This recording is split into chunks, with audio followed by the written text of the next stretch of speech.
पैसा वसूल is brought to you by BSE's Investor Protection Fund.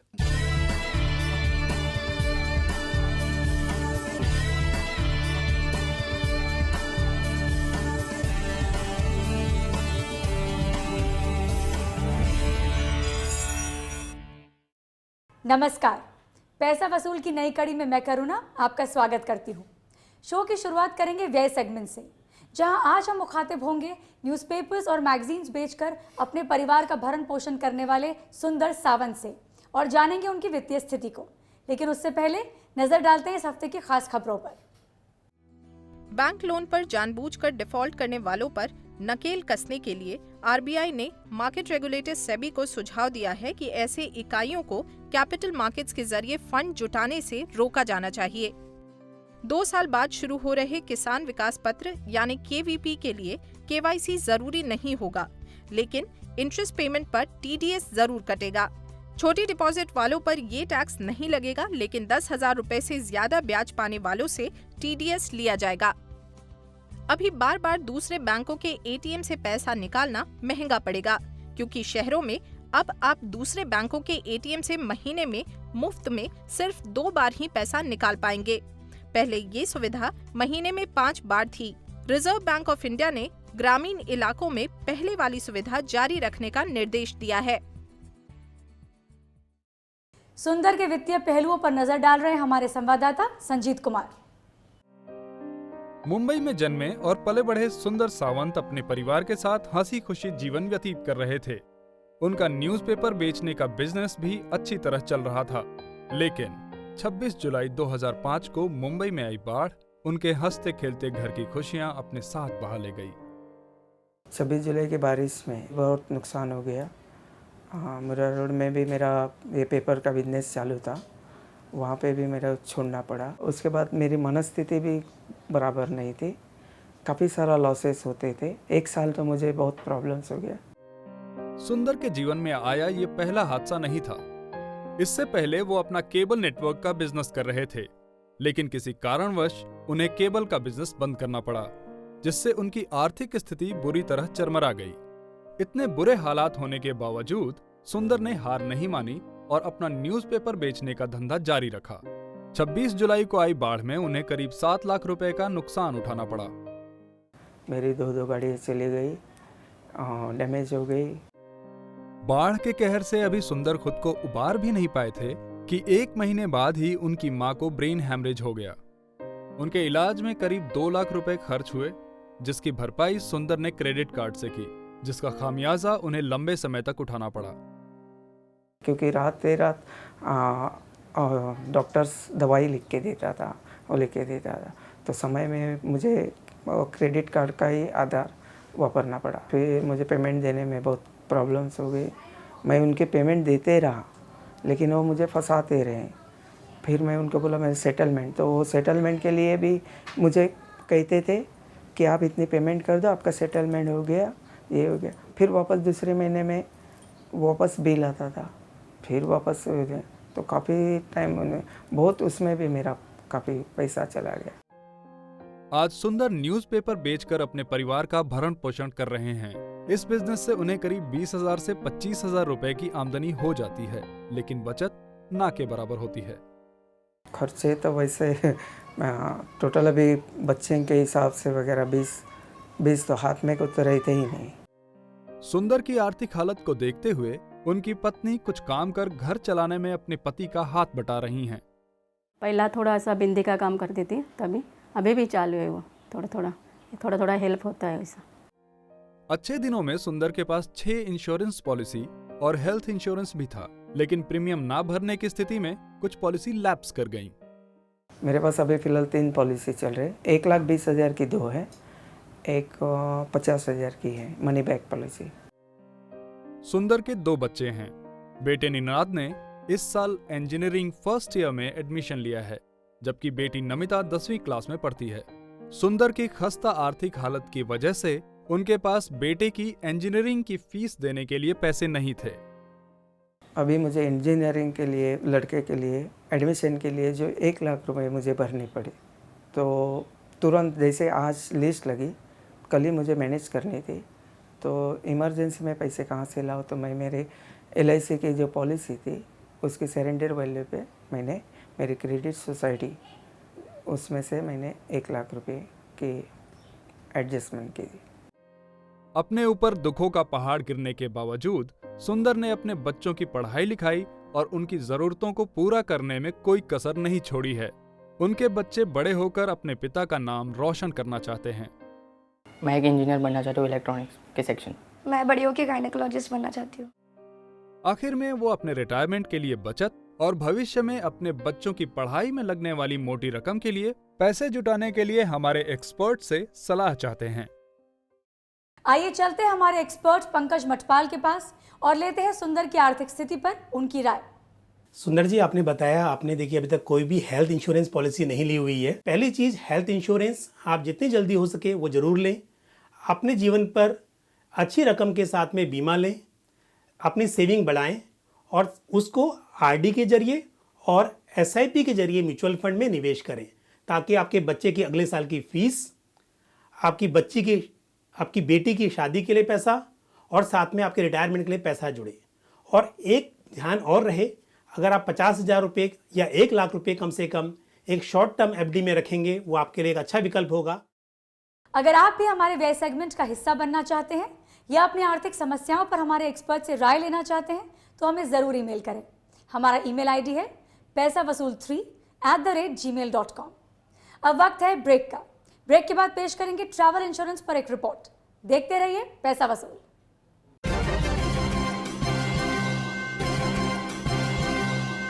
BSc SME. Turn your small company into a big one.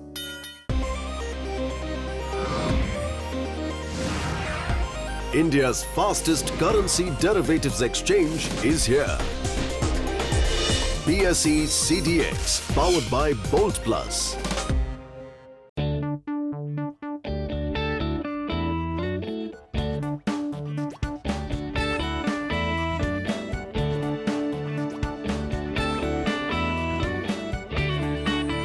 Get listed on the BSc SME platform and turn your small company into a big one.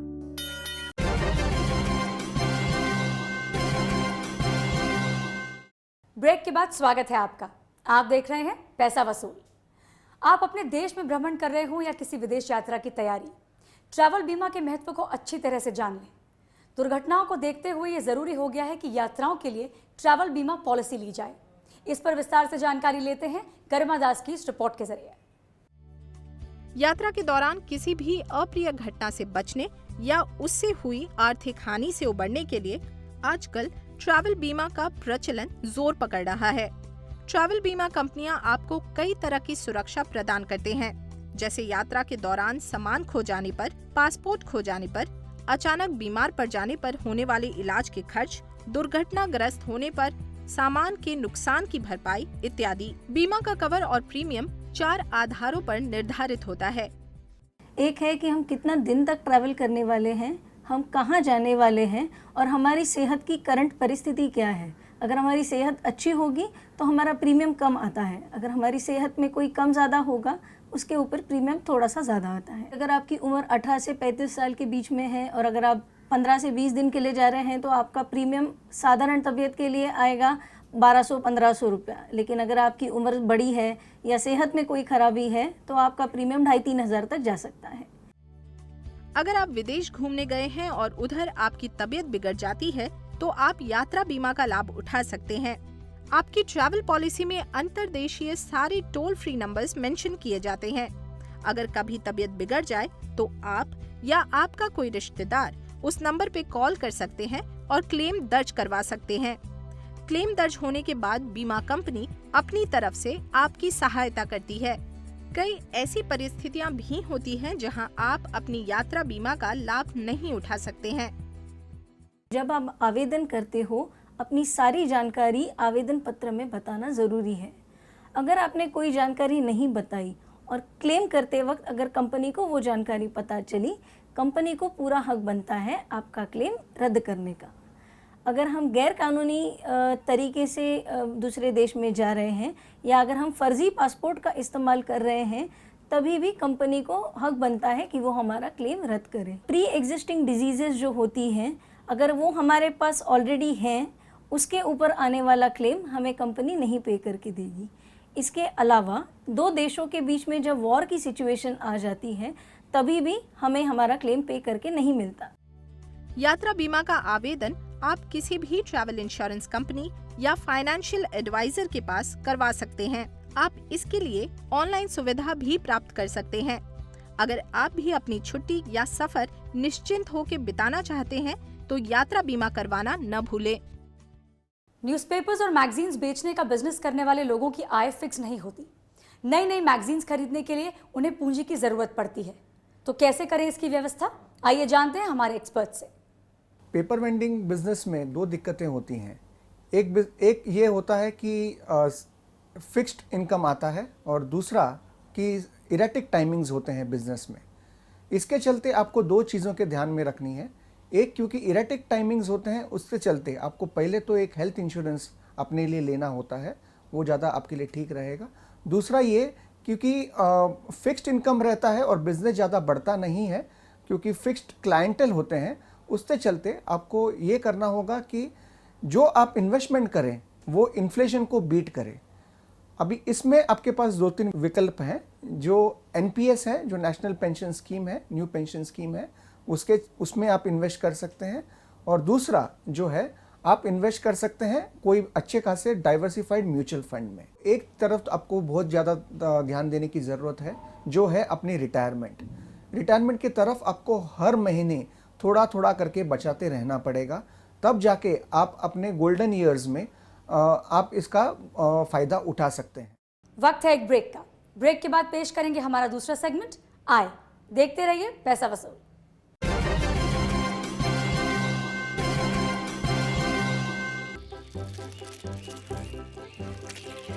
Everyone's moving to India's fastest growing derivatives market.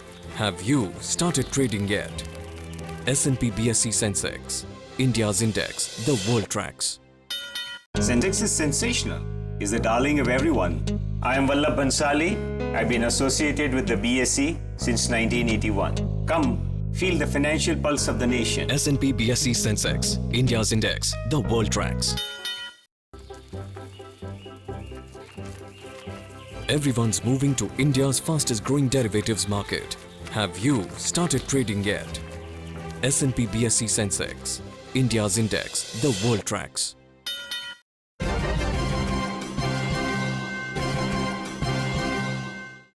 Break के बाद स्वागत है आपका। आप देख रहे हैं पैसा वसूल। बच्चों को अच्छा खाना खिलाना, उन्हें अच्छे कपड़े पहनाना हर माँ की कोशिश होती है। ऐसे ही एक माँ है प्रेरणा ठोमरे, जिनका मानना है कि घर में सिले हुए कपड़े बच्चों के लिए ज़्यादा आरामदायक होते हैं। अपनी इसी सोच को उद्योग में तब्दील करने की मंशा से उन्होंने शुरुआत की होम स्टिच्ड क्लॉथ्स की।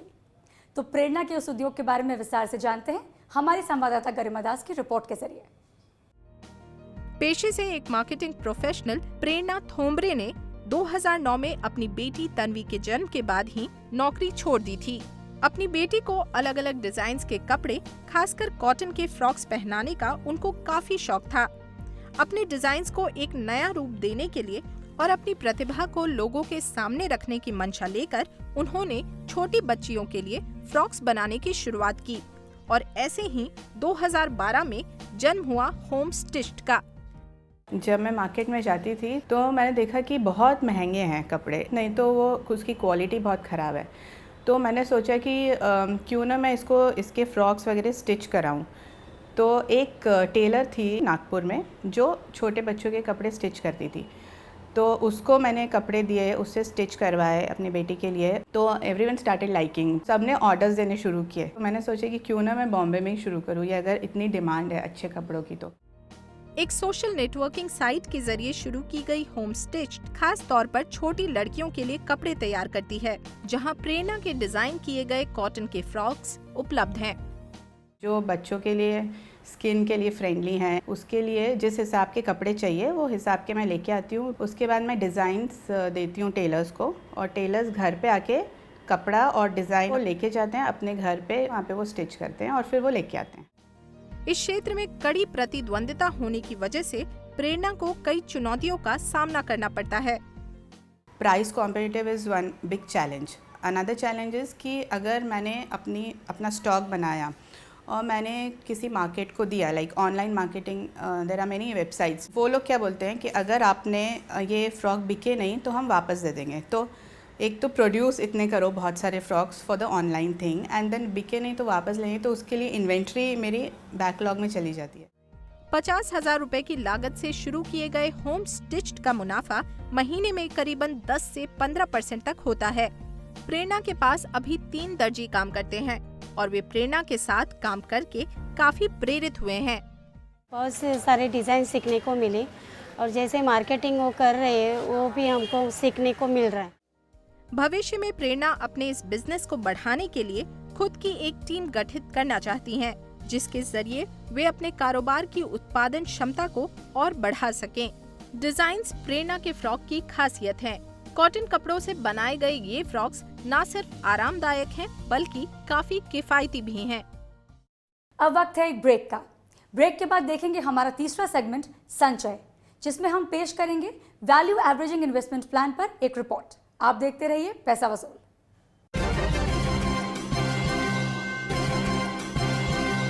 It's a new mobile app from BSC. Now take BSC wherever you go. BSE CDX, powered by Bolt Plus. Mood of the nation is always in tandem with Sensex. I am Ketan Marwadi and have been associated with BSE since 1990. Come, feel the financial pulse of the nation. S&P BSE Sensex, India's index, the world tracks. Losing a lot on transaction fees? Become a member of the BSE and pay 99% less. BSE, experience the new.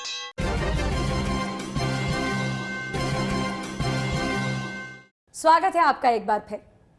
Value averaging investment plan यानी VIP क्या है और इसमें निवेश करने के क्या क्या लाभ है, आइए जानते हैं हमारी संवाददाता रत्ना नायर की इस रिपोर्ट के जरिए।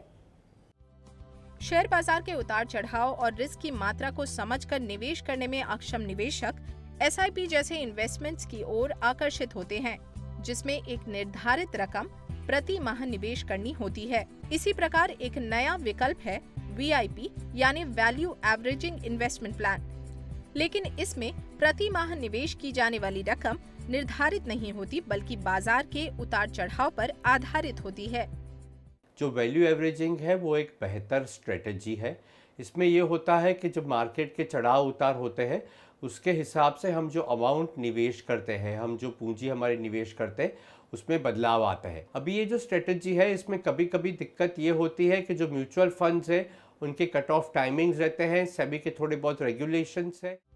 निवेशक का एक टारगेट पोर्टफोलियो वैल्यू होता है जो उसे निर्धारित समय के अंत में प्राप्त होता है। जब बाजार में गिरावट आती है तो निवेश की मात्रा ज्यादा होती है और जब चढ़ाव आती है तो कम मासिक निवेश करनी पड़ती है। अगर हमने तय कर लिया कि हमें 1000 रुपये निवेश करने हैं, लेकिन हमें ये चाहिए कि हमारा जो इन्वेस्टमेंट है उसकी कीमत हर महीने 1000 रुपये रहे, तो पहले महीने हमने 1000 रुपया निवेश कर लिया, हमारी जो इन्वेस्टमेंट की कीमत है वो भी 1000 रुपये रही।